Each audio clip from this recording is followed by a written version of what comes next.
Hello guys, അങ്ങനെ നമ്മുടെ മൗനരാഗം പുതിയ പ്രമോല് അവസാനം നമ്മുടെ സരയു താരനെ കൊണ്ട് തന്നെ നമ്മുടെ കല്യാണിയെ കൊല്ലിക്കുകയാണ് പ്രേക്ഷകരെ. നമ്മുടെ ക്ലൈമാക്സിൽ നമ്മുടെ കല്യാണിയുടെ മരണം തന്നെയാണ് നമ്മുടെ മൗനരാഗത്തിൽ കാണാൻ കഴിയുന്നത്. വളരെ നിരാശയാക്കിയ ഒരു ക്ലൈമാക്സ് ആയിപ്പോയി. നിങ്ങൾക്കും അങ്ങനെ തോന്നുന്നുണ്ടോ? ഒന്ന് കമന്റ് ചെയ്തേക്കണേ.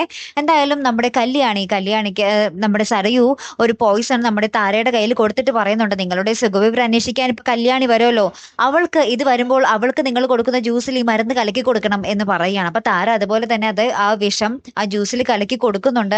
കല്യാണി അത് കുടിച്ചിട്ട് പെടഞ്ഞ് ഇങ്ങനെ മരിച്ചു കിടക്കുന്ന ഒരു രംഗങ്ങളാണ് നമുക്ക് ഏറ്റവും ഒടുവിൽ കാണുവാൻ സാധിക്കുന്നത്.